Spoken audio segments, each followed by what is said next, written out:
Welcome to the very first episode of Views from the MontyVerse. We are here to talk all thing nerd news, and we have an amazing panel here today. We have my Dune and Star Wars aficionado, Zach McDonald. Zach, welcome to the show. How's it going, buddy? Oh man, it's going great. And we've got a man who knows his cars and knows his movies about cars, Mr. John Lustrina. John, welcome to the show. Yeah, I'm just checking my map quest right now. I think I took a wrong turn. Oh, hey guys. Yeah, I guess I'll hang around. Maybe I'll figure out these directions later. Maps. Ooh. I hear you. Sometimes you just gotta go with the flow. So anyway, basically, this is a show where we're going to talk about all of the latest nerd news topics. And let's just start straight away. The first thing we want to talk about is today they announced the casting of Optimus Primal in the new Transformers Rise of the Beast movie. So we found out the title last week. And basically, it was confirmed that they were going to basically adapt the Beast Wars animated series from the 90s. And they were going to introduce the Maximals, Predacons, and Terracons into the Transformers movie universe. And today it was announced that Ron Perlman, Hellboy himself, will be playing Optimus Primal, taking over from Gary Chalk, who voiced him in the series. Now, I know that this movie is taking place after Bumblebee, so they're following in the Bumblebee continuity of everything, which I think is a smart decision. But how do you guys feel about this? Are either of you guys familiar with the Beast Wars TV series? I didn't know Optimus Primal was even a thing. Never heard of him before about 20 minutes ago. Maybe less than that, 5 minutes ago. I don't know. But mostly I'm confused about the timeline. It feels like with all the Transformers movies, they appear to be part of the same continuity, but based on the actual timeline, they're obviously not part of the same continuity. So you're telling me this one is going to be in one of the existing continuities? It's supposed, from what I understand, it's supposed to be set in the 90s after Bumblebee. Yes, it's going to be set in the 90s, and it's going to follow the events of Bumblebee. But what they are saying is it's not going to retcon the events of the other movies either, even though Bumblebee kind of did that already. So they're playing a little bit fast and loose with their own continuity. Well, yeah, because Bumblebee is clearly a different continuity than like the Sam Witwicky movie. Yeah, because the movie ends with Optimus arriving on Earth, so it has to be set in a different continuity than the other movies, because we see them come to Earth in the first Transformers movie. Which in general is really confusing because, like, aesthetically, the movies are all identical, right? Like the Bumblebee aesthetic is identical to the other Transformer movies. So normally when you introduce a new continuity, you kind of like change things up a little bit so that it's clear that it's part of a new continuity. These movies confuse me. I think stylistically it's a bit different. John, what are your thoughts? Well, first of all, I was a big fan of Beast Wars growing up. It was awesome. I loved the animation style of it. It was super cool. Definitely, obviously, as opposed to them just transforming into cars, they're animals, and their names like Cheetor, Rhinox, and shit like that. It was fucking cool. And also, too, Ron Perlman being in voice in it, I believe he was voicing Optimus Primal in the previous animated series. Yes, that's correct.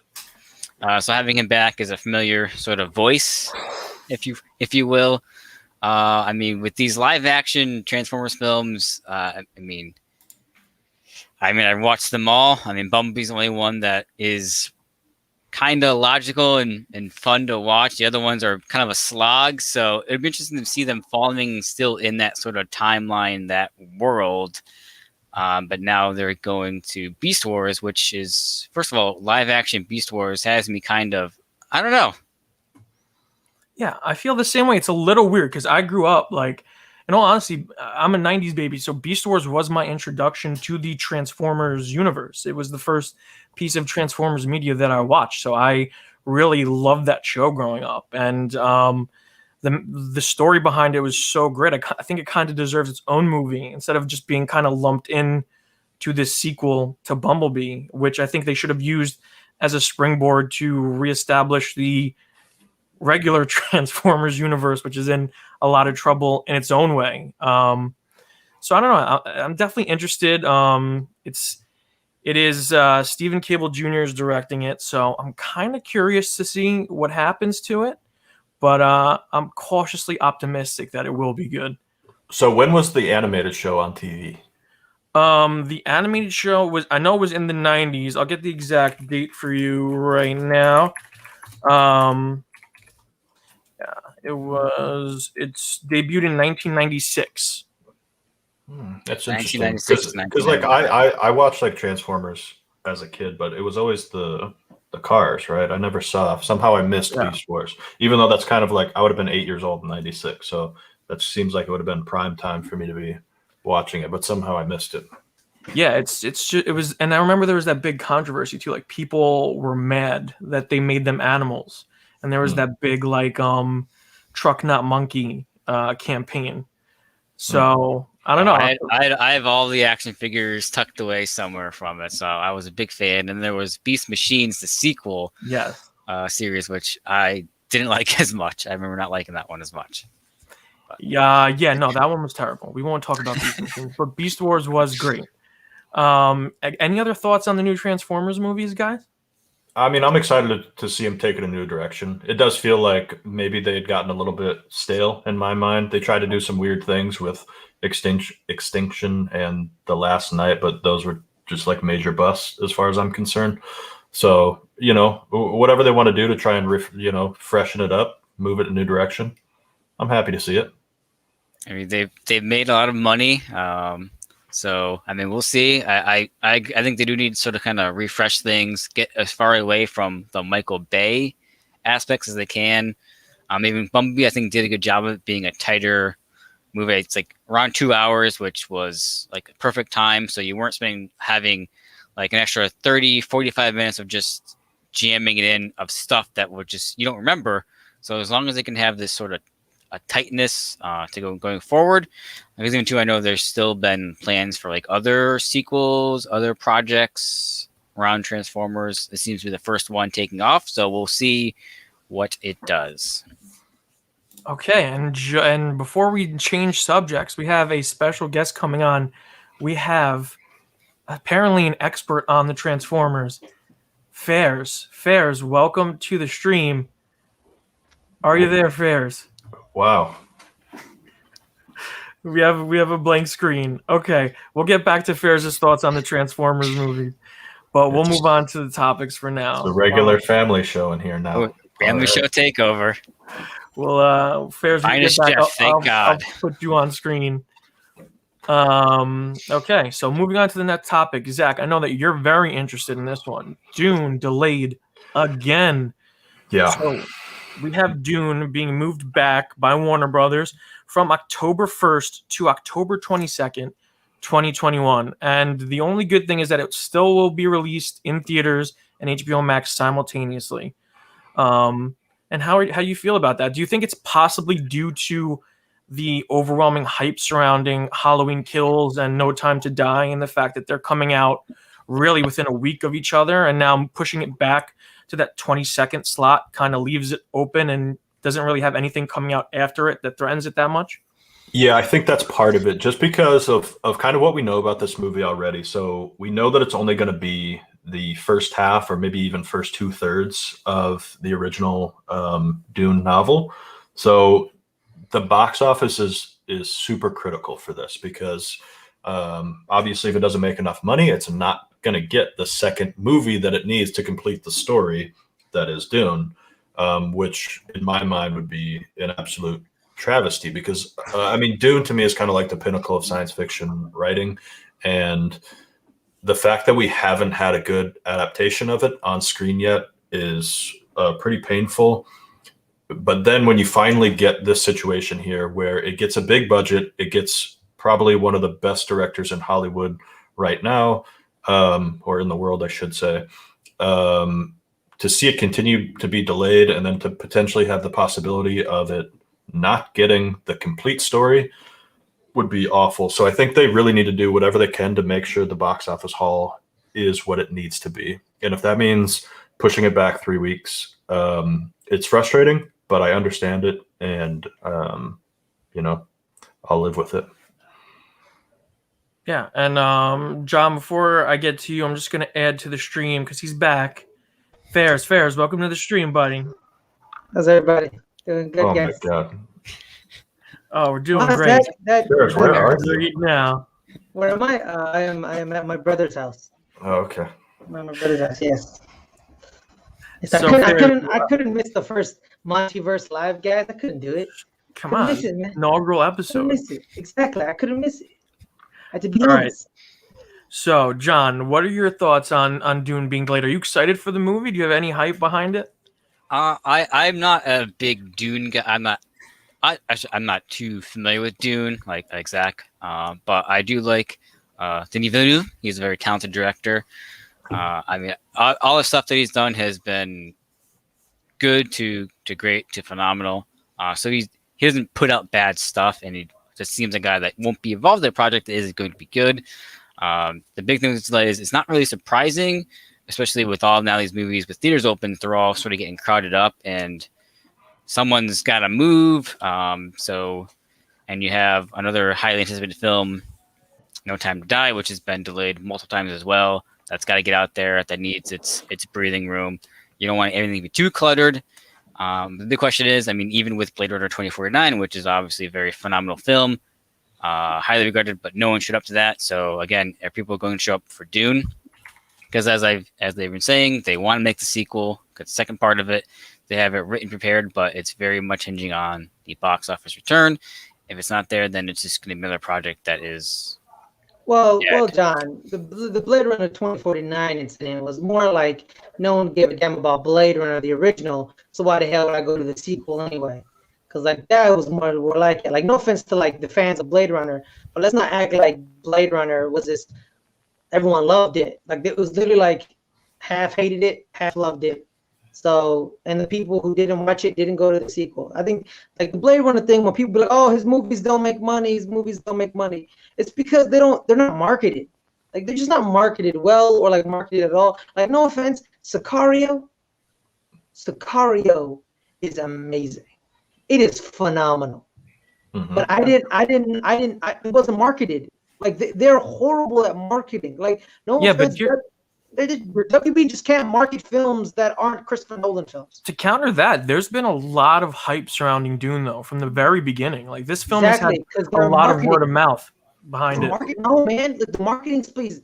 Okay, when people were being revealed as cast members, like week after week, people were like, Timothy Chalamet, Zendaya, Batista, Oscar Isaac, that one dude, that other dude, that one girl. Like people were like, "Oh my god, this cast is gonna be phenomenal," and then they used that as a part of marketing. Like, no offense, like people didn't even need some good marketing people. That's what. Well, in fairness to your point, like Blade Runner is sort of like a niche science fiction movie, right? It's got a cult following. The people that love it really love it, but for the most part, it's not.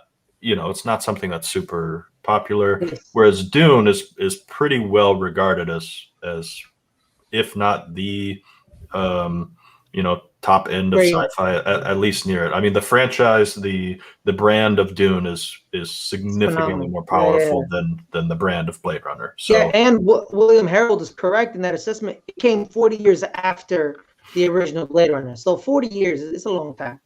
Yeah. I'm sorry to take over your show, Pat. My apologies. You continue. No, luckily it was your turn to talk, Ferris. So you actually fit in just perfectly. Yeah. But like, I'm excited, by the way. Like this, you mentioned the cast. This cast for this movie is spectacular. It's Timothée Chalamet, Zendaya, Rebecca Ferguson, Jason Momoa, Dave Bautista, Stellan Skarsgård, Oscar Isaac, Javier Bardem, Josh Brolin, and the list goes on. Like they assembled this all-star cast. Javier Bardem and Josh Brolin from No Country for Old Men. So one thing I want to say though, so nobody knows. I'm not sure if any of you guys have ever read Dune or not, but the one weird thing is that nobody knows when the movie is going to cut off. We just know that it's somewhere in the half to 2/3 of the first book.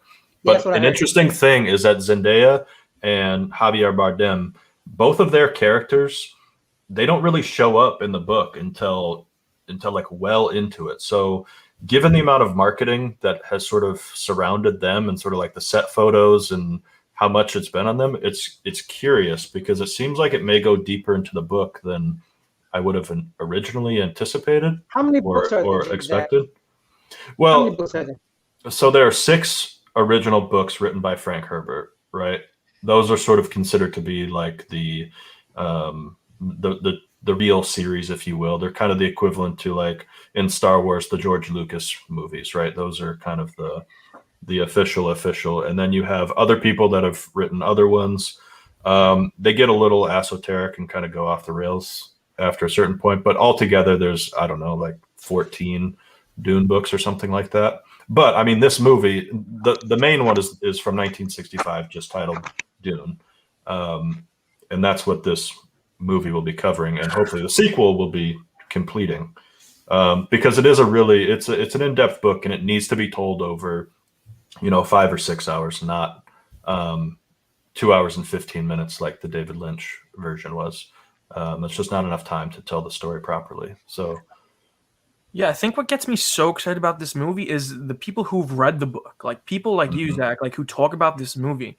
They make it seem like it's essentially the second coming of Star Wars. Like it's this. Well, it's more like the first coming of Star Wars. Well, Star Wars borrows heavily from. Yeah, well, Star Wars borrows heavily from a lot of things, but we won't talk about that. But it's just like this like new burst of science fiction, like world building that's coming our way, and there's so much like good, like it's just so many people saying, like, as a guy who's like read the comics and was telling people in the beginning of the MCU, like, if they're doing what I think they're going to do, like this is going to be amazing. Like it's people like you telling me that, like if they do like anything near as what's in the book, like this is going to be huge. So I think that this movie has the potential to be like really big. And I'm super curious to see how well it does. Now, if they moved it back again, I think that was a smart move, because Halloween Kills, especially in October, is gonna make money. It's gonna make bank no matter what. There's no really other major horror movies this year coming out around that time, and the trailer has such a big response to it already. So I just think that they were kind of watching that. And they were like, you know what, Smithy, no offense, Smithy. Not every science fiction film needs aliens, creatures, and space wizards. It's an adventure film. You're going on an adventure to save humanity. Take your Twilights out of here, man. No, nobody can respect other versions of science fiction, man. Like y'all ever watch Battlestar Galactica? No, I've never watched Battlestar Galactica. You should watch Battlestar Galactica. It's a different version of science fiction. It's different. It's a play on humanity trying to be God, and it's phenomenal because they create the Cylons. I'm not gonna talk about Battlestar Galactica. I mean, that's also what Dune is. Exactly. I mean, the fourth novel is God Emperor of Dune. That's the title. So. See, so we're gonna create the originator of the science fiction. You love all these other science fiction films. Sorry, my bad, Pat. Sorry, continue. No worries. No, I just want everyone's final thoughts on Dune. I'm excited. It's my most anticipated film since The Last Jedi, and probably top 3 or 4 most anticipated films of all time. God, I hate you, Smithy. Fair enough. Lastrina, any final thoughts? No, I mean, it's obviously the cast is very exciting. It's a very ensemble cast, so it's I am looking forward to it. And there also is the question of, do you go out and see it or just pop on HBO Max where you don't have to pay anything extra? So. Oh no, you got to see it on the big screen. That's one thing though. But well, I'm already paid for. I can just pop it on, and there you go. I'm there. Denise says you got to see it on the biggest screen you can find. Yeah. Also, the scores. We haven't talked anything about the score, but the score is almost certainly going to be incredible. Also. Yo, William Harold, you're correct. Battlestar Galactica is God tier. I've only watched the first season, and it's already great. Correct about the laser swords or the God tier? Both. Both. It's great. It's a great show. Final thoughts and your final thoughts to this. I hate that guy. Okay. All right. Moving on. I think we're all pretty much excited for Dune. That's okay. Right. Next topic, Shazam Family Makeover. So last week, David F. Sandberg gave us a brand new look at the updated Shazam family outfits. And from this picture, we also see that Grace Fulton will be doing double duty. She'll be playing Mary in both normal form and superhero form. What do you guys think of the new costume? Just for comparison, this is what the old suits looked like in the original movie. And these are the new ones. Zach, what do you think? You have any thoughts on it? I know you're not really a big superhero guy. Yeah, I mean, if you wouldn't have shown me the two side by side, I probably wouldn't have even realized there was a difference. But seeing them, the new ones look like they have been DCEUified, right? They're very reminiscent of like Aquaman or Batman get up as far as just the texture and sort of the weight of them. The original Shazam outfits feel very light, very stretchy, where these feel more like almost like armor. Yeah, it's basically what they were going for. Shane, any thoughts? No, I mean these newer ones, I guess, for lack of a better term, don't look cheap. It looks like they're actually like formidable and not like plain, kind of like like the original ones were fine, but I guess almost kind of look too much like spandex. Mm-hmm. Yeah, they look a little cartoony. Yeah. Mm-hmm. So I mean, I thought the new ones look good. They color schemes look great. They look good. Yeah, they're good. All right. Fairs, what about you? Hey man, still here's the thing. I don't know a lot of superheroes. I don't know a lot about superheroes, right? All right. But when I know about superheroes, right? Captain Marvel / Shazam is one of my favorite superheroes of all time. Right? Yeah, I said it. And you don't get it. No offense. Like, this is my S tier DCEU movie. You hear me? It's the only one where I can say this is S tier. I love it. I love it to death. I rewatch it. Too. It's my favorite of all time. It's better. Like, no offense to Wonder Woman, it is better than Wonder Woman. I said it. I'll go to the bank for it. It's the best. I love it. I love the suits. Because here's the thing. My Shazam comes from the animated movies.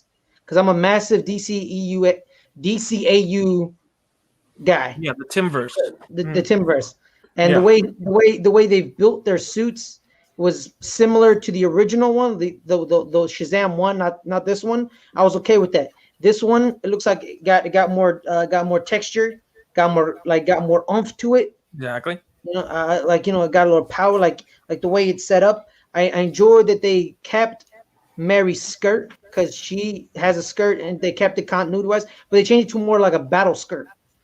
That's like a Wonder Woman battle skirt, Amazonian type thing. I enjoy that. In the chat, says Mary's skirt looks very reminiscent of Diana's now. It's like like, here's the thing. They also take that from the animated movies, because they changed Wonder Woman's thing to feel like that type of battle skirt. Mm-hmm. Also they, there's also another suit of Shazam's that I love. I think it's from the Young Justice, where it looks like it's buttoned, like to the top buttoned. Mm-hmm. It has like a sash on the belt line, and it got like dropped like a little towel. I quite enjoy that one too. But I enjoy all these men, and you know what? That's cool. I feel sorry Michelle both lost her job, Boyth, but it makes sense because she's an adult. So why would she not look like herself? Yeah, I mean, for me, I never understood why Mary needed a adult form in the first place, because she was 18, technically 18, or going to college in the first one. I guess the justification was that that's how she wants to look in her head. But I really love these new suits. Zach hit it on the head. They definitely textured these a lot more to look like they belong in the DCEU. And one thing they did, which I'm so glad they did, they got rid of all that stupid muscle padding in the original suits that made them look cheap and fake.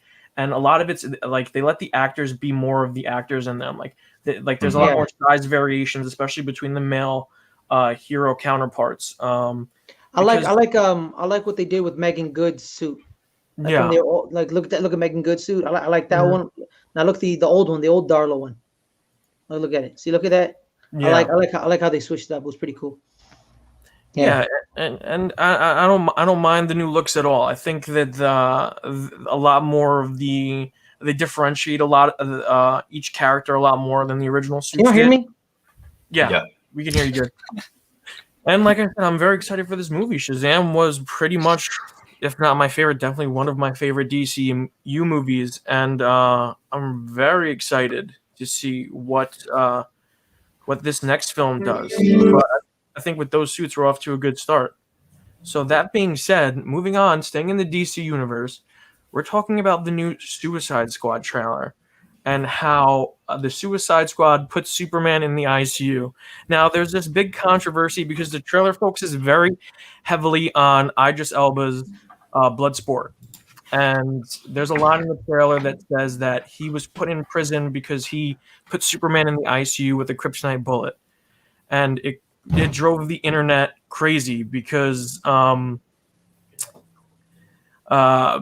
people didn't realize like this was actually something that happened in the comics in Bloodsport's first appearance. So not something that's out of the norm. But besides that, this trailer did focus very, very heavily on the character of Bloodsport. And I think I don't know about you guys, but from my perspective, it's the trailer made it seem pretty obvious that this was originally supposed to be Deadshot. And Yeah. they kind of 100%. around the character, and they replaced it with the character of Bloodsport. So I don't know. What do you guys think? Zach, did you watch the trailer? I did watch the trailer. I mean, again, kind of like with the what was it, Transformers. I'm not really familiar with this particular storyline. I watched the first Suicide Squad movie. I've watched these trailers. I don't really know who. What did you say his name was? Bloodsport, right? Yeah. To me, I just thought he looked like Brixton. Black Superman. Not surprising that he would have put Superman in the ICU. Oh, hey, nice. There you Hell go. yeah, There you go. I mean, that's literally what I thought when I saw it, and especially when he said the word Superman, I'm like, hey, I've seen him say Superman before. That's all I got from it. But I mean, other than that, like it looks fun, looks wild, looks like it'll be better than the first one, as far as I can tell. We got giant starfish. We got Starro. Yes, starfish is sometimes slang for butthole. Is there any relation here? Okay, here's the thing, man. Like John Cena's delivery is out of this world, man. That boy knows some timing, and his delivery is amazing. I love John Cena. Yeah. Wait, Jacob Toretto? Yes, Jacob Toretto. Yes. Wrong show, guys. That's Thursday. He's taking all the lessons Papa Vin taught him about acting, all the tough love, and he's taking it to other projects. God damn it, guys. That's Thursday's show. That's on a different channel. It's on Schmo Me the Money on Thursday. You can find these guys talking Fast 9 on the family show. Wait, you haven't watched it first? I haven't watched it yet. Dude, what are you doing? It's a good one. It's a good one. I'll watch it before I leave. Anyway, back to Starfish. Yes. Starfish, buttholes. Talk about it. Well, like for me, I'm insanely excited just for the fact that they're like brazen enough to use Starro the Conqueror in a movie, like in the Suicide Squad movie. And these little starfish, they're mind control devices essentially. Starro's a hive mind, and he controls people with these smaller starfish. They kind of sit on people's faces, and I'm super excited to see how they use that in the movie. I wonder if there's going to be a lot of fake out deaths because essentially we know that there are going to be two teams in this movie. Do you think they're setting us up for like a Deadpool 2 situation where they introduce a whole bunch of new people and then they just kill them all immediately for kind of like for laughs? I mean, if you were asking me if I'm a betting man, 100%. Like, okay. Especially that's the vibe I get when I watch the trailer. I'm like, if you guys remember the first trailer, go ahead. I think Nathan Fillion is dying in like the first 15 minutes. Yeah. I mean, if you guys remember back to the first trailer, they have this like big, super heroic intro where they're walking in front of the American flag, and they're like, they're the baddest of the bad. You know, they're Task Force X, and in my head, I'm like, yeah, they're all gonna die. They're all gonna fucking die. And this is why we need a new team, which sucks because bye Zach. Because I personally love Captain Boomerang. I think Jai Courtney was one of the best things about the first Suicide Squad movie. So I really don't want to see him go. So I'm kind of hoping that he like runs from the battle and he finds a way to survive. Yeah, man. See, here's the thing, man. Like, it's gonna be way better than the first film because James Gunn is making it. Like, you know, like James Gunn, like he churned D-list superheroes. Like, let's not act like Guardians of the Galaxy were A-list superheroes and comic-wise. They were D-list superheroes. Okay, I'll give you C-list maybe, but D-list definitely. And he made them A-listers. Who doesn't like Groot? The man says one phrase and everyone loves him. He made us give a shit about a talking tree. A talking tree. He made us care about. I kind of care about Chris Pratt because I hate the guy. I kind of care about him in the Guardians movies. Just how great James Gunn again. He made me kind of care about Chris Pratt. I definitely care about Rocket, and I definitely care about Gamora, and especially Dave Bautista as well. I love them. Like that man, when the trailers come out from the beautifully wicked, twisted mind of James Gunn. One, kind of self-indulgent, but I'll let you have it because you kind of are crazy. But it's gonna be a phenomenon. We are giving him A-list stories from the comics. There are multiple comics threads of the Suicide Squad. He can pick and choose which story he wants to tell with A-listers, and it's gonna be phenomenal, guys. It's gonna be phenomenal. Yeah, I mean, we have insanely deep cut characters in this movie. More deep cut than I would think the Guardians ever were, because we have Polka Dot Man, we have Limb Detached Kid, we have Mongal, the Javelin. We have all of these niche. But I feel like that's the purpose of these movies, though. The Suicide Squad movies is to just dig in as deep as you can possibly go and pull out the most obscure, bizarre characters. The type of characters where when you find out that they were actually existed in the comics at some point, people just go, "Wait, what? Polka Dot Man is a actual fucking superhero?" Yeah. All I'll say is this: Rat is surviving. You know why? Because James Gunn. No, the rat guy, like the rat looking. The Weasel. The Weasel. Oh, Weasel. Yeah. Weasel is surviving because he wants to shove Weasel down our faces because he wants to fuck with us. Weasel surviving. That's all I gotta say. And then like those little moments in the trailers where like they're like talking and then like someone's like, "Yeah, we're all gonna die," and then like David Dust Martin's like, "I hope so." Weasel feels like if Rocket Raccoon's transformation didn't go so well. Yes. He was the first test subject, and like, okay, well, on. Is that a dog? That ain't no dog. What is that? That's a dog. No, it's not. It's gonna be amazing. It's gonna be amazing. I love how Joel Kinnaman's like, "We're here to rescue you." You are? Oh my god, that's so sweet. Do you want me to go back in? And they're like, no, there's no point. I mean, I am a little bummed we won't have Enchantress wiggle dancing, but I'll survive. Shark. You have King Shark as a shark, voiced by Sylvester Stallone. King Shark. Does he wiggle dance? No, he does not wiggle dance. Well, he might. It's possible he could. He could. I can't. That is your hand. That is your hand. Bird, stay off the comms.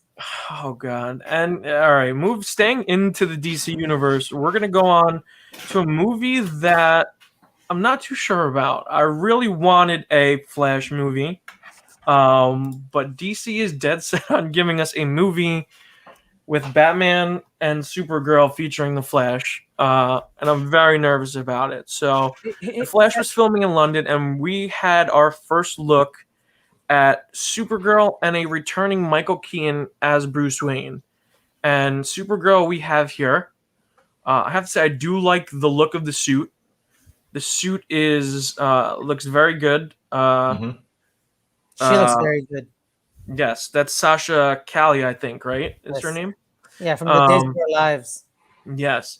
And the suit is very reminiscent of a character that's not very prominent in the comics, but the suit is very reminiscent of Lara Lane Kent, who is essentially a non-existent character from the Injustice universe, who only appears in Superman's dream, where Lois Lane didn't die.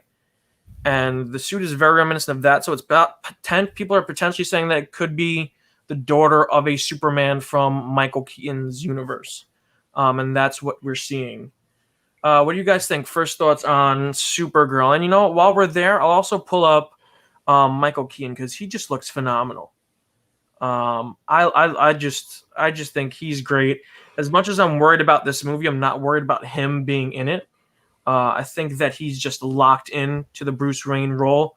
and I'm very confident that he's going to do good no matter what they ask of him. But I'm just worried about how they're going to use these characters and what they're going to use them for going forward. What do you guys think? So with the Flash, they've already gone in like mixed universes, right? From like the TV show and the movies. Is that am I Yeah, correct in that? He shows up on the Flash TV series. They interact together. Okay. Cool little moment. So when you talk about Superman's daughter from a different universe or something, that's kind of what you're talking about. They're doing more of this multiverse type thing. Apparently, we don't know how, because originally this was supposed to be a Flashpoint movie. So in Flashpoint, the Flash goes back in time to stop his mother's death. And in doing so, he creates this terrible timeline where all of these bad events happen. Like Superman was found by the U.S. government instead of the Kents, and he never existed. He was stuck in a lab his entire life. And there's a war between Atlantis and Themyscira. So that's what the original plan was. Because Wonder Woman and Aquaman couldn't keep his dick in his pants. Yes. Okay, but even Keaton's Batman, is this supposed to be like it's probably just a different is this just a recasting of no, because Affleck, or is this a different? He's in this. Affleck's okay, I got you. Ben Affleck is in this movie. Pat, so correct me if I'm wrong. If I'm wrong. It's like this is like it's Earth like 116, then like this is like Earth 211, like that type of thing. Like is that what they're trying to do? Yeah. So like it's different Earths. Like different type of Earths. So like Michael Keaton maybe from Earth 117, and like Ben Affleck's from like Earth 227, and then they get connected because Flash creates a ripple through the universe, and then they end up having to like mesh together. Because at a certain point, all the Earths start to die, and then there's like one Earth which is like called Earth Prime, but they're not doing that yet. So right now it's like different Earths. Yeah, that's called Crisis on Infinite Earths, and that's a very major event. Honestly, I think the Flash might be exploring the multiverse the same way Marvel's exploring the multiverse now with Loki and Doctor Strange and Spider-Man No Way Home. DC's attempting to do that with the Flash, and they're attempting to do that because they don't have a Batman. Ben Affleck is not really feeling like being Batman anymore. He's coming back for this movie, but I think it's kind of just his swan song. They don't know what they're doing with Superman. So they can't really do like team ups without those two characters. So I think they're going to use this movie and these two characters in an attempt to answer those questions by folding them into our universe somehow by the end of the movie. And I think we're going to have both of these. They want you to like not focus on Ezra Miller. They don't want you to focus on him. So they're like, let's bring back Michael Keaton. And I think that's also one of their things. It's probably going to be good with Andy Muschietti. He's a great director. But he probably is like, I don't want to work with that guy, but I have to work with that guy. So what I'm going to do is I'm going to make sure everyone else focus on the other people and not that guy. Because I'm pretty sure he'd be like, you know what? I want to kill the guy. Because you know what? He should kill the guy and just move on with like Bart Allen. I'm going to be real. Just kill him off in the first team. We can't speak for how Andy Muschietti feels about Ezra Miller. Good point. He probably likes it. John, what do you think about the movie? Do you have any thoughts on the Flash movie? I mean, I'm a big fan of the Flash TV series.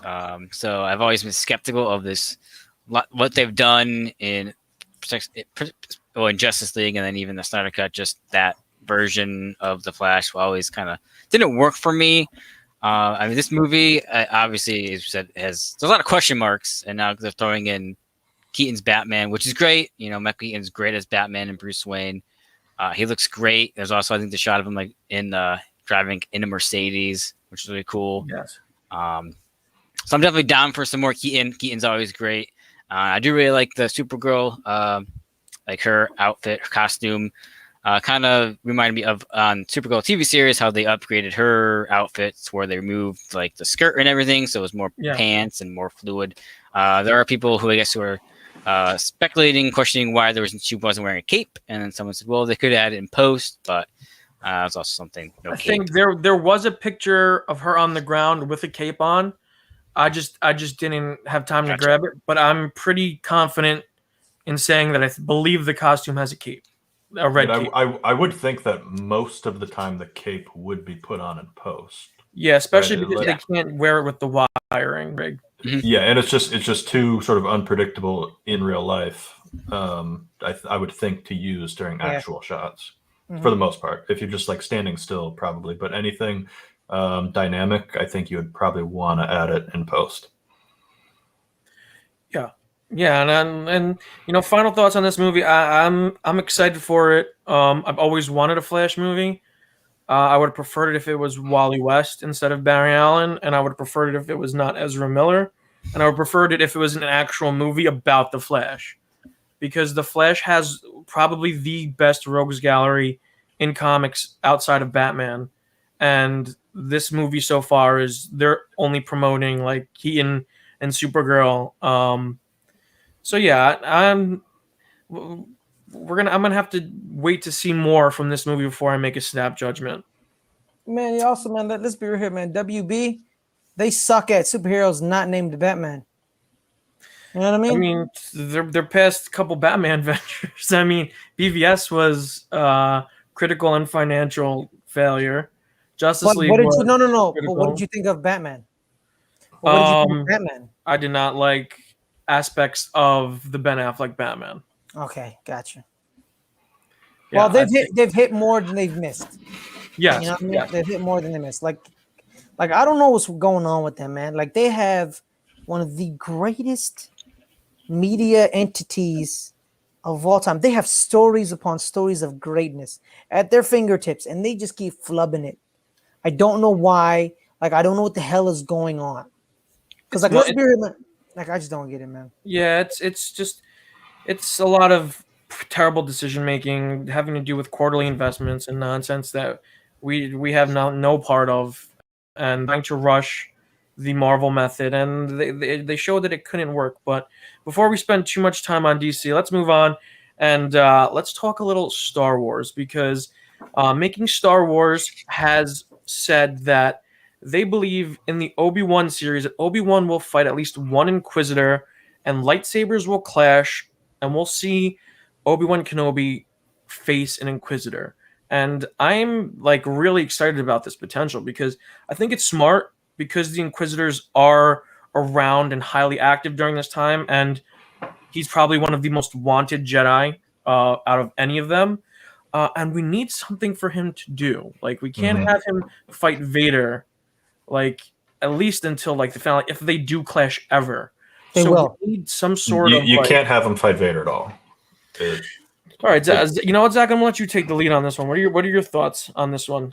So I think the Inquisitors are sort of the perfect approach for an antagonist for this series, because one, you do need him doing something, right? Obviously, he can't just be camped out like, fighting the random riffraff on Tatooine, right? He's got to have something real to do. As you mentioned, the Inquisitors are active in this time period. We know that from Rebels. And he can't fight Vader. He can't. I know they've talked about Hayden Christensen being cast in this. I would almost guarantee that comes from some sort of vision, some sort of meditation that he's doing, where he has to sort of face him in his mind, right? He has to come to grips with sort of emotionally what it meant to lose Anakin, not a physical rematch. That would undercut the continuity that exists already in what I would consider to be a very bad way. But keep in mind, I'm somebody that thinks the end of Rogue One undercuts the continuity in a bad way, and most people fucking love that scene. So, but I just don't see any way that it can be. He can actually fight Vader. I think that does not work for a lot of reasons. Yeah, I think they're not gonna fight. They'll meet up in person. Like they'll be face to. They'll be face. I think they will be face to face. I think so. Because I don't think you can. Well, but remember that line where he says, "Obi-Wan once thought as you did." So you think they're gonna force project back? You think they're gonna force project their minds together? No. I think Obi-Wan will just have a vision of Anakin. He'll be doing some type of force meditation, whether it be going through the trials to learn to become a Force ghost or something like that, where he has to sort of face these moments through his life. One of which, probably the most dramatic and traumatic moment of his life is, walking killing away his from brother. walking away from Anakin on the shores of Mustafar there. So Like how Anakin did in Attack of the Clones when he was having dreams about his mom being tortured by the Tusken Raiders. mhm. Okay, got you. All right, okay, I can see that. I can see that. Yeah. Like me personally, I would love a flashback. I would love some sort of flashback that shows Kenobi and Hayden Christensen, like that gives us a little taste of Because what the Clone Wars gave us. we don't see what happens between 1 and 2. Yeah, I Remember? just kind of want to see Hayden Christensen given the chance to portray the Anakin that we see in the Clone Wars. That very cocky, rebellious, but like charming Jedi Knight, that was very close with Obi-Wan, and they developed this extremely great rapport. And I would love to see that in live action. I would love for Hayden to have the opportunity to be able to do that. So that's kind of what I'm hoping that they really cast him for, like for maybe like an episode that's half flashback, half present day, kind of intertwining, and we get to see that camaraderie between the two. That's what I'm really kind of hoping for. That'd be awesome. John? No, I agree with Zach that I don't think we'll see them face off in person. Obviously, we know from A New Hope when they arrive on the Death Star in the Millennium Falcon and Obi-Wan sensing, or Darth Vader is sensing Obi-Wan, so having sense of presence. So I don't think so. I would imagine that's not going to happen, but probably some sort of flashback visions. As we know, like there's visions that we've experienced kind of similar to in played Star Wars Jedi Fallen Order, those visions that Cal went through the Force, becoming more powerful, and we've seen in Rebels and all those things. I am more excited about seeing Inquisitors. Inquisitors are awesome. Just fallen Jedi who are turned. That idea is great. Obi-Wan, I think, definitely would have had to have faced off against at least one in hiding because, Yep. Oh, we have Nikki. We have our producer Nikki on screen. She's having some technical difficulties at the moment. Yeah, but I think the Inquisitors are a great way to have, because we need to see Obi-Wan use the lightsaber. We need to see him fight. We need to see him do some sort of action. It can't be 6 episodes of diplomacy, because that's not the character we're used to. We need to see this essentially war veteran kind of living with all the mistakes they made and kind of just like trying to live with that. And I think we need to see him clash sabers at some point, and the Inquisitors are basically the only way to go in that scenario. So yeah, I think that's a no-brainer. I think we'll definitely see Inquisitors in the Obi-Wan series, and I'm very excited about that. Zach. So I hold on before we move over to the Bad Batch. I want to say, just because you mentioned it, I would love to see in this show Obi-Wan reflecting on sort of in general the mistakes of the Jedi, like as a organization, as an entity, because that's something that it's explored in like a very shallow way in the prequels, and I would like to see it explored a little bit more. And I think this provides a great way to do it because Obi-Wan was there firsthand. He was a party to everything that happened. And I was going to mention there's also another way where you could have like a pseudo face-to-face with Obi-Wan and Vader, which is sort of like a Force tree, Force cave situation. If he visits some type of Force nexus or something like that, he could have an experience of that kind also. We have a question from the audience. Alan wants to know, will we see the helicopter propeller lightsabers from the Inquisitors? Which yes, absolutely. Why wouldn't you? Because those are the ones that they use. You spin it real fast and you can fly. And you know what? Physics. The Inquisitors, ever since Rebels, because I love Rebels. Rebels is one of my favorite pieces of Star Wars media. And the introduction of the Inquisitors in Rebels was such a great concept. And the Grand Inquisitor himself was such a great character and such a great foil for Kanan, that I'm very excited to see more Inquisitors on screen. And every time they do introduce a new one, for the most part, it's always like really well done. And they always really kind of help the Jedi that they're intertwined with kind of move forward in their journey. So I'm all for it. Now moving on to the Bad Batch. Zach, do you want to lead the conversation on this one? Because we got a big reveal about Omega. Yeah, so in the latest episode, we get the reveal that Omega is a, I think they call it a Gen 1 clone. But they say she is like Boba Fett. She is an unaltered clone. So she's pure first generation DNA. Right, which is an interesting reveal. It's also a bit of a confusing reveal because she looks nothing like any of the other clones. Yeah. She's a she. Like there's a handful of things that make this strange to me. I'm not really sure what to think of it at the moment. I think I have to see how it plays out because right now as a concept, based on what I'm seeing on screen and what I'm being told, it kind of doesn't jive. So I'm curious to see how they handle it moving forward and sort of how they explain these strange things. Like even something as simple as her having like blonde hair. Like the clones don't have blonde hair. If you're unaltered DNA, why do you have blonde hair? It doesn't make sense. It's weird because we also get to reveal that her and Boba are essentially brother and sister, and that Boba's original name was Alpha, and that he's Alpha and she's Omega. Yep. So that was the second reveal. And it's weird because, again, they look nothing alike. Yeah. Her and Boba look nothing alike. It's not like there was a mother. It's not like there was a mom to kind of add genes to the equation. But actually, that's an interesting thing that I wonder about is if Omega is actually Jango's mother, effectively, right? From a DNA standpoint, because then it is still pure DNA that makes up Jango, effectively. But would then make sense for why she would look so much different and why she would be a she. And so on. So I'm curious again, that's why I say I'm curious, because at the moment it kind of it's an interesting reveal in the fact that it doesn't really make sense as far as I can tell. So I imagine they will make sense of it, but yeah, they will. I just want to see how they go about that.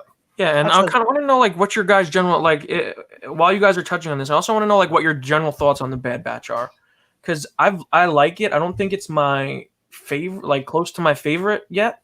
But we're still pretty early into the series. But I think I'm enjoying what we're getting so far, but I think it could be a little better in places.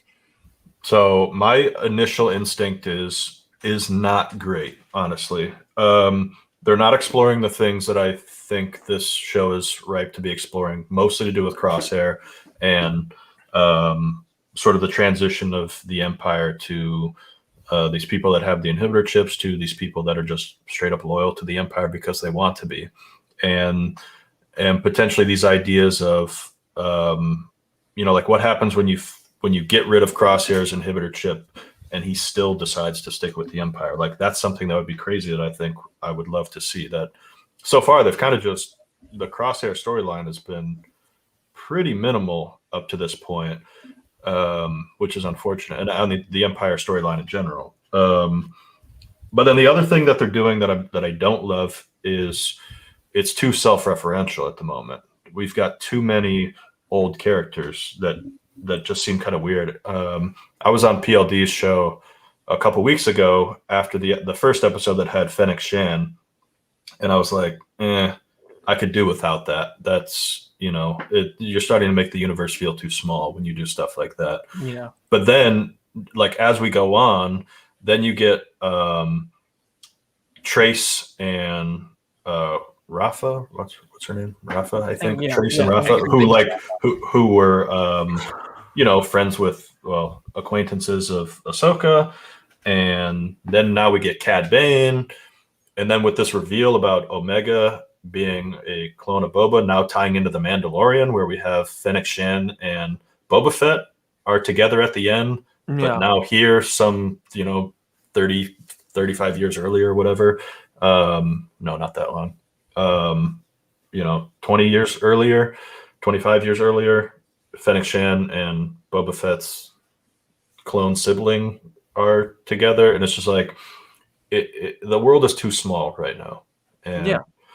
like there's no reason, and also like the fact that Cad Bane knows who Fennec Shan is. She's supposed to be like this new rookie bounty hunter. It's a big galaxy. Why on earth would a top tier, high profile bounty hunter like Cad Bane know who some rookie I bounty hunter is? mean, they didn't It's know weird. the Jedi existed. Like the Jedi were a myth. Even after everything that Luke Skywalker did, people still didn't believe the Jedi existed. So, the fact that little things like this happen, you're right, it does make the universe small. It's not Marvel. It's not the MCU. It's not a universe that was built to be small.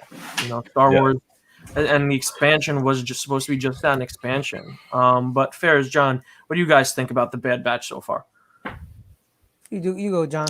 I've been enjoying it. I like seeing them all interact with each other because I mean they're all clones, but they're all very different and unique, which is it's very cool. Them interacting together, like even like Hunter, I think Hunter is probably the coolest. So I am enjoying the interaction with each other. I like the addition of Omega to their crew because it seems like that she's not just sort of helpless kind of person. At first they're trying to protect her, but then they allow her to actually go out or she kind of does her own thing, kind of is part of the team in a way where she can still do things and even saves them. So I do like her inclusion as part of the team and the group. I think that's been very, very well executed. It's also interesting just to see how the Kaminoans are responding to them basically losing their biggest and possibly only clients in the Empire. So I'm interested to see what they will do to maybe try and obviously want Omega back so they can try and make more clones to get some more money and get back in good graces of the Empire. Because right now, I mean, they're just they were riding high, they had a big client, and now all that's disappearing. So what are they going to do? What's going to happen with them?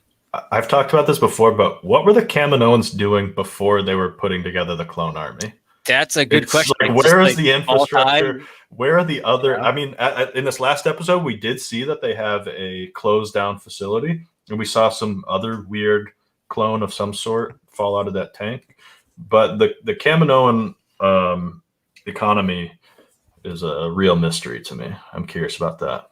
I mean, like, were they just, small time, just stealing DVD players and just graduating to gasoline trucks? I don't know. Next thing you know, they're in space. Next thing you know, they're in space, Oh, Fairs, buddy, what's your thoughts on the Bad Batch? Okay, so I've never hated Star Wars. I've always liked it and loved it, and I like the Bad Batch. It's probably not for me, but I watch it every week just to see if it is for me. I probably need to rewatch it because sometimes I watch it passively. I don't watch it actively, so I probably need to rewatch it actively and be good. I like the Bad Batch, the characters like Hunter, Wrecker, Echo. What's the other guy's name? Tech, and Crosshair. I like them. I like Hunter. Looks like John Rambo. Let's not that's who he is. He's John Rambo basically. He needs to do commit some war crimes and we're good. I didn't know what they were gonna do with Omega. I like how they were nah, she's not just some child. That she can fend for herself. She's good. Cad Bane was a cool sight to see. And I'm with Zach, like Star Wars, the one thing they always predicate on is that there's a vast galaxy and there's a lot to see. And then, when you bring back characters that we've already seen, you shrink it. Cad Bane is it makes it look like he's everywhere. But let's be real, if he's in one star system, it's gonna take him a long time to get to another star system. Introduce new characters, bring somebody different, make them run into a bounty hunter that we don't know nothing about. This is how Star Wars names be. They'd be weird, it'd be Jamdu Duran, or you know what I mean? Oh, this is Jamdu Duran of the Parsec 7, from the Starlight, you know what I mean? And you're whoa, who's this dude? And then out of nowhere, he is he has an entire page of Wikipedia, and we're this is who he is. Be what you want to be. Be the Star Wars that is Star Wars. It's a galaxy, and I want we can't love new characters when they're not here. Mm-hmm. You know what I mean? They was like, oh, what if they don't like the new characters? Well, guess what? Han Solo was a new character. Luke Skywalker was a new character. I'm not saying we're gonna love them as much as them, but like they were new. They were original ideas. You don't know what you're gonna get until you actually do it. You know what I mean? Like in Solo, when Kira, or is it Kira? Is it Kira? Yeah. Kira. Kira. Is it Kira, right? Yeah. Kira. Kira gets introduced, and guess what? There's a swath of Star Wars fans who love her to death. That's what you want. You want those, man. Yeah. Boba Fett was in the original movies for a span of 15 minutes. And and an entire fan base yearned for him. Yearned for 20, 40 years. 40 years we yearned for that man. Yeah. We waited for that man for 40 years. 15 minutes. It took him 15 minutes to be imprinted in our skulls. In the meantime, I've been trying to think of all of the returning characters in Bad Batch so far, and there's a lot of them. Not even all the ones we mentioned, because like you've got Rex, you've got Tarkin, those two. You have Saw Gerrera. Deba Baloba and Kanan in the premiere. Oh right, yeah, you're right. I didn't even think. No, of what about those? Premiere, What about Kanan, those two people? That was a cool moment with the Kanan though. Trace and Rafa. Well, here's the thing: like the premiere was great, but the series for me, the premiere basically painted a picture of the show. Like you had this great start. You had like Tarkin coming in and saying, "We're shutting down the clones. Empire's taking over." You're seeing this transition. You're seeing the Emperor's speech, and you're seeing everything from the perspective of the clones. And I'm like, that's great. And the show basically started with such promise, and so far just really hasn't lived up to the promise of the premiere. And that's the thing. Like I think Star Wars was at its best when it's taking risks and doing new things instead of recycling old characters. Like I said, Rebels is one of my favorite pieces of Star Wars media. I fell in love with Kanan Jarrus. He's one of my favorite characters because they took a chance and they did something different. And I think that Star Wars needs to start taking more risks again, because they keep trying to do the same things. They keep trying to bank off of nostalgia, and it didn't work with the sequel trilogy. And it's not working so far with the Bad Batch. I think they need to start. The Mandalorian was a risk, and it's paying off so far. Hopefully, it doesn't.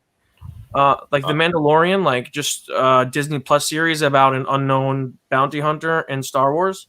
I know I'm in the minority on this. To me, the Mandalorian is probably the worst offender of living off nostalgia, though. Every moment of that show is like, hey, look, see this? It's Star Wars. And look over here, more Star Wars. It's like a Star Wars greatest hits. Yeah, like it's like he's stuck on Tatooine. Like he's stuck on Tatooine. I think season 2 more than season 1, but I think season 1 was great new Star Wars. Yes. Season 1, I can agree with you on that one. Like it was different. Like we went to the prison base. That prison base was pretty dope.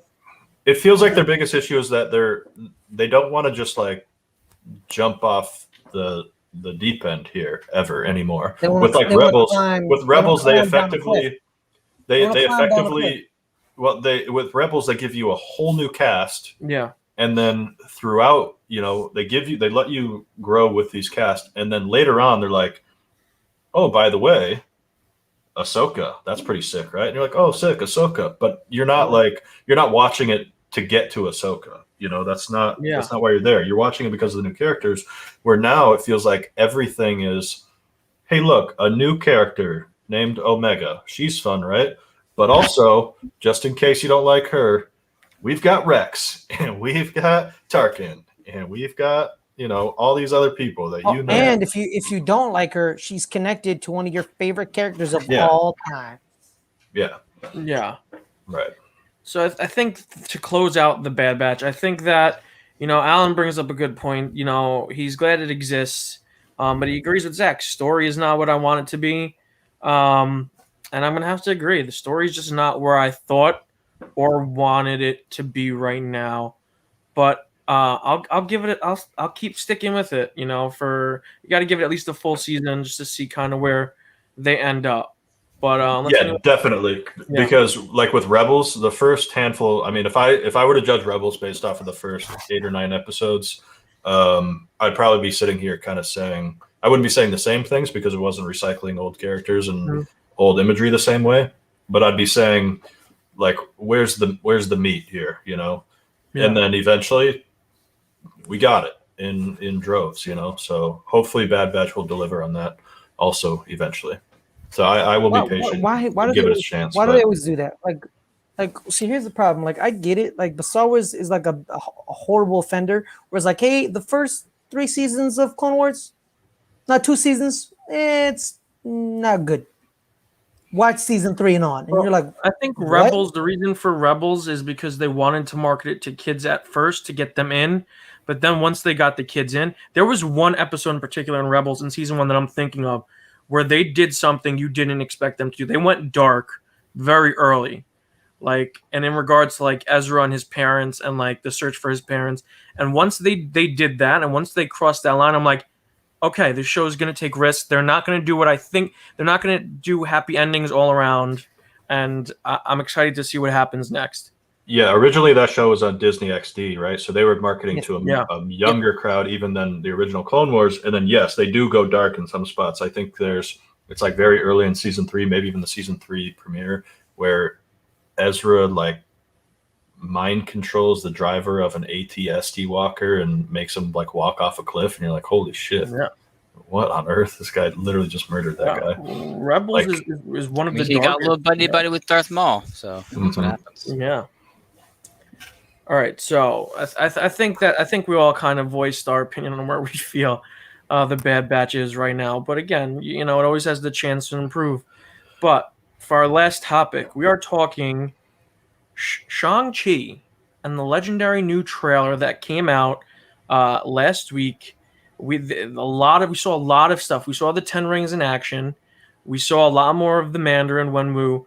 We kind of got a little bit more of what the story of this movie is going to be, and kind of like Shang-Chi is being forced back into this life by his father because the father wants him to prove himself worthy of these rings.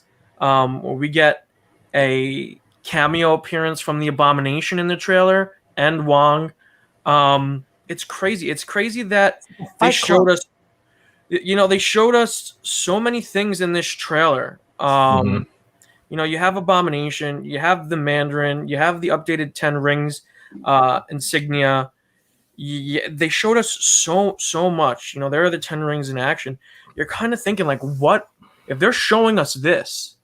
What is left in the movie that they're not showing us? That's like what's exciting me. Like if Marvel is very known for the fact that like they like to hide stuff in their trailers. So if they're comfortable showing this, what secrets are they holding back? And that's kind of what I gathered from this. But what are your guys' thoughts? Zach, I know that you're not a big comic book guy, so the question I want to ask you is, like, as a non-comic book guy, did this trailer entice you to see the movie any more or less? Oh, it enticed me a lot. This movie looks sick, to be honest. Just as, you know, like a martial arts action movie. Now, I was recently listening to a podcast about Iron Man 3, right? And the Mandarin is a sort of a faux character in that movie. And they talked about how this movie would be exploring like the real Mandarin because of the 10 rings and stuff like that. How does this relate to that? Is there going to be like, is the premise that in Iron Man 3, the fake Mandarin was playing off of the existence of the real Mandarin, or is it just supposed to be like just a happenstance that they both just called themselves? So to answer this, there was a short, I believe it was called All Hail to the King. It was on the Iron Man 3 DVD, and it follows Trevor Slattery being like a fake documentary of Trevor in prison. And at the very end of the short, you find out that the documentarian works for the real Mandarin. And he says, I'm taking you to see my employer, and he's not happy you've been using his name. and then he shows the symbol of the 10 rings.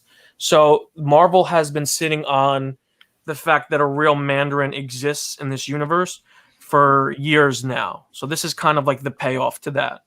Okay, so but the Mandarin in Iron Man 3 is the premise that he wasn't doing it based on some lore. He was just calling himself that because Guy it sounded Pearce. cool. No, Guy Pearce called him that. Guy Pearce created Yeah, the he was essentially I know, real life.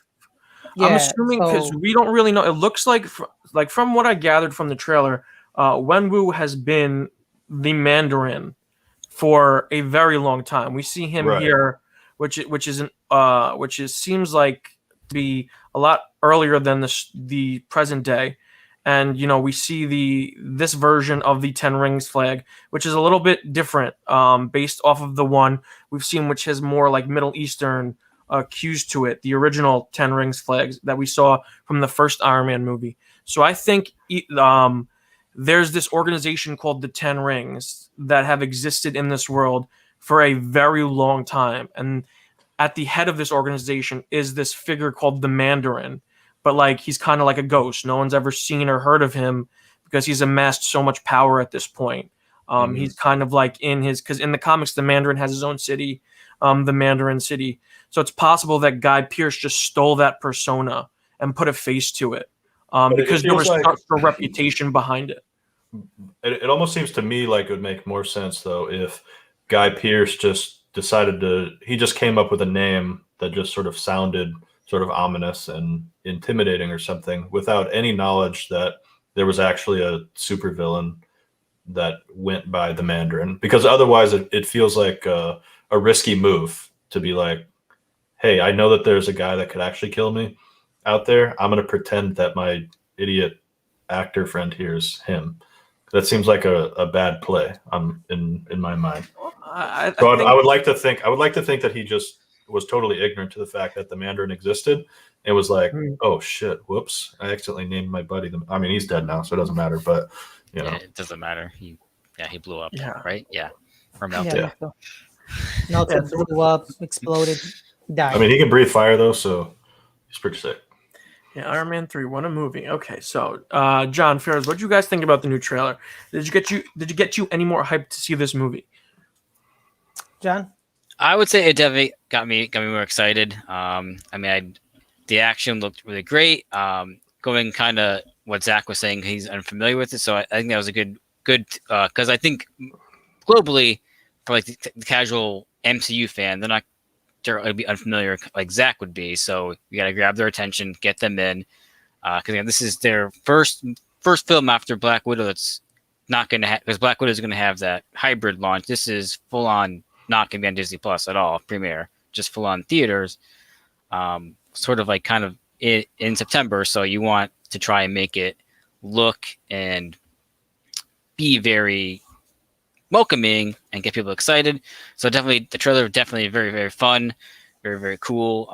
Kind of reminded me kind of like how or what Iron Fist kind of could have been as a TV series on Netflix, which had a potential to be cool, but wasn't cool in terms of like martial arts aspects and stuff like that. But I'm definitely really excited about this one. It looks great.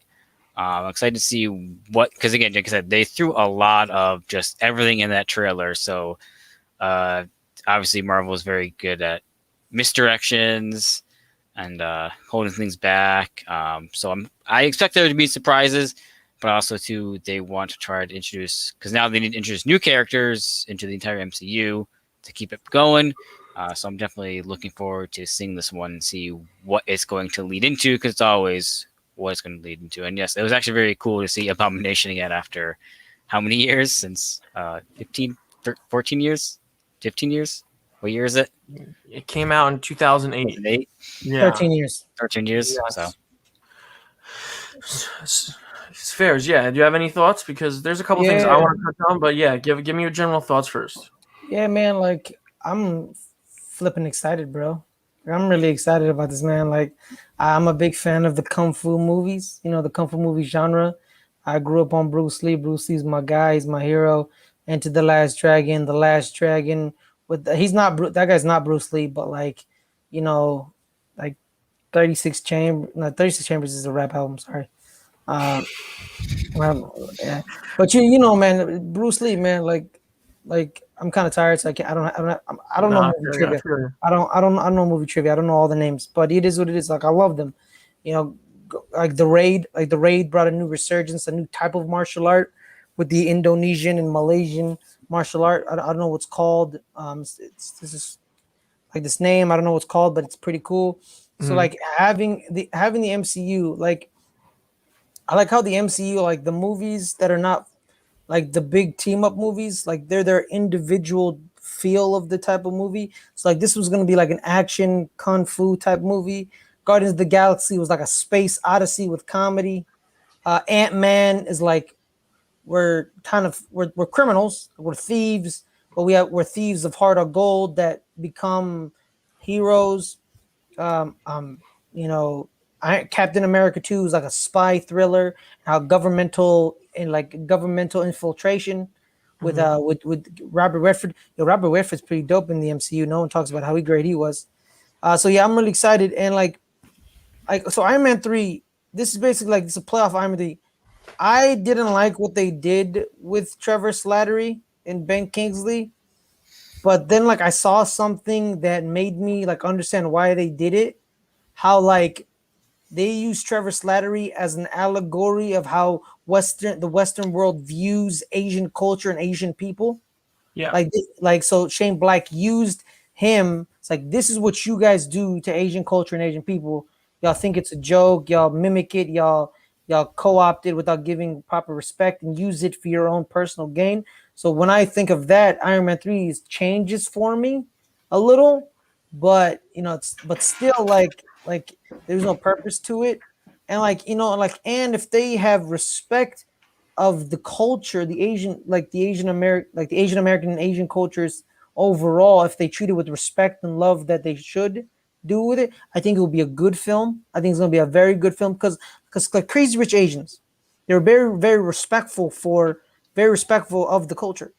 Yes. It's like Singapore and like that region, and it made a lot of money because no one ever accused that movie of be like, oh, they're taking advantage of us or making fun of us because they don't respect us. Like I hope they keep going with it, and I'm pretty excited. The graphics of the 10 rings flying off and coming back in, Abomination fighting like this type of Fight Club, like I'm down for it. Yeah, I mean, just from like, and a couple of things I want to touch on because, you guys brought up all the movie stuff, but as the comic book expert here, like, there's a lot of stuff that interests me here, like the fact that the movie's basically essentially telling you if they want to, they're basically giving Shang-Chi out for basically a big power up. If he wants to be an Avenger, if he wants to fight these villains, just having him in this tug of war with the 10 rings and having his costume kind of built to wear the 10 rings. It's kind of saying like, hey, he might get these. And if he gets these, he'll be pretty strong. He'll be pretty powerful. So I enjoyed that. I enjoyed the new hustle it away from his dad too. Yeah. Like the Mandarin is his father. There's also that family dynamic that us three know about and something like, you know what I mean? So yeah, it is what it is. Why is it always me, John, and Zach? It's like when families brought up, me, John, and Zach just show up like all together, like poof, what? So there's I want to drop some Jack Toretto quotes, but I don't want to burn them through. Save them for Thursday, boys. Save them for Thursday. Save him for Thursday. Okay, and then the Abomination obviously is in his. He looks more like his comic book appearance. He has the green fin ears, and he's more green in color. What's interesting here is that that's Wong that he's fighting, and we know that Wong as a character wouldn't be fighting in an underground fight club, like just from the type of character that Wong is. So it really makes me think that this is not a fight club. This is some sort of tournament of sorts, potentially where Wenwu kind of like put this tournament out there, possibly wagering the 10 rings, saying like whoever is the best fighter, whoever wins this tournament, or like whoever makes it far enough in this tournament can come to my island to compete for these rings, because like that would make sense that the United States would send the Abomination as representative, the Sorcerers would send Wong as representative to fight for them. And it also makes me like excited because what other characters are we going to see? Is it possible we can get a potential Iron Fist cameo? So that's something that I was very curious about in the trailers. What are your guys' thoughts on that?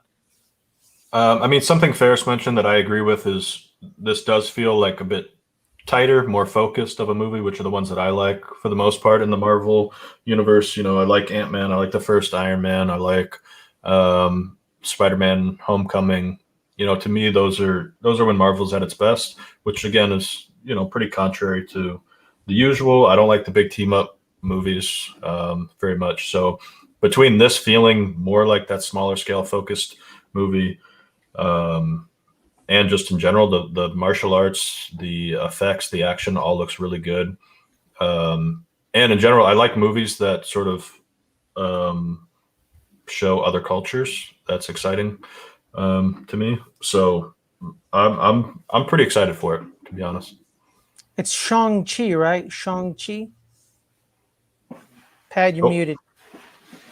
I think yes, that was the correct pronunciation, Shang-Chi. How do you say his name? Is it Simu? I think it's Simu Liu. I think Simu Lu?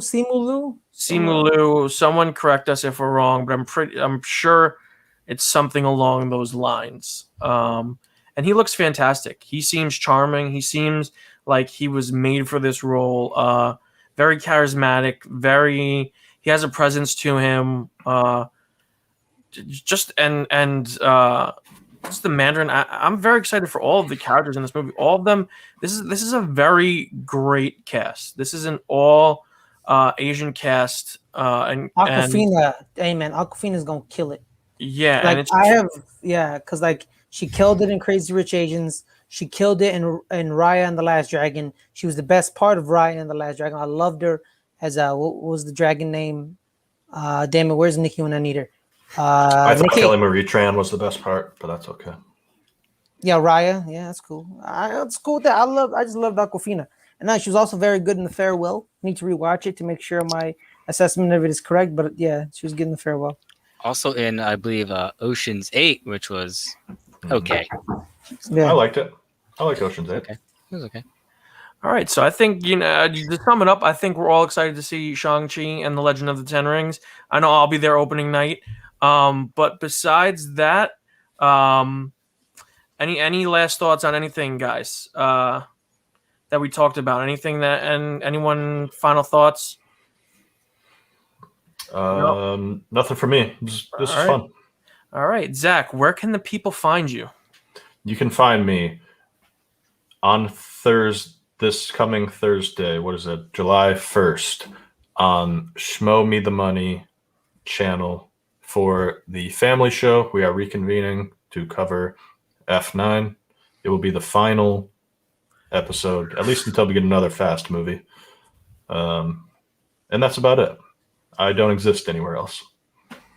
Okay, in a perpetual state of nothingness. John, where can the people find you?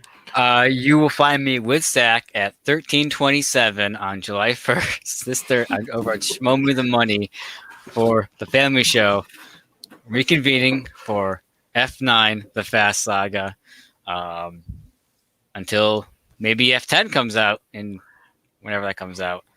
Also the plug, Jeff, who is also part of Schmo Money, and I were on with Matt Thomas on What Real Entertainment last night for a spoiler review discussion on F9. So check that out after you've seen the film, and then come back on Thursday to the family show.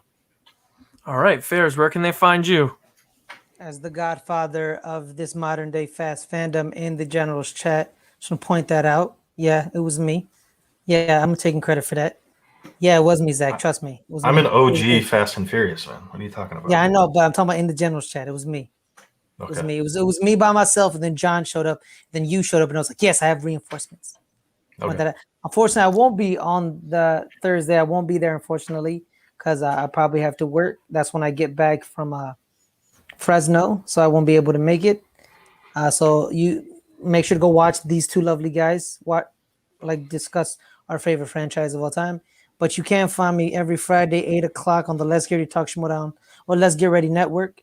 We talk Schmodown on Fridays, and I talk sports on Tuesdays. Coming up this fall on the Highlight Sports Show. I'm at Ferris Mthon on Twitter. If I have a good Twitter. You should follow it. I'm kind of funny. No, I tweet about movies sometimes. I have fun. I found out I can't watch Men in Black because it's on Stars. Who has Stars nowadays? That's not cool. No one's got stars. Yeah, Just rent last it. What are you talking about? Yeah, just get that on Amazon. Like for like $3, yeah, or Whatever. $1.99 if you're a Prime member. Yeah. All right, you can find me on the MontyVerse channel. I'm doing Loki reviews, I'm doing character spotlights, I'm doing trailer breakdowns, and a ton of other stuff. We're gonna start doing more video essays. So just stay tuned to the channel. If you like the video, give us a big thumbs up below. If you're new to the Sisu. channel, Her subscribe. name was Uh, Sisu. And I want to thank my panel of guests for coming on tonight. This was a great first episode, the first of many live streams in the future. And until next time, guys, we will catch you later.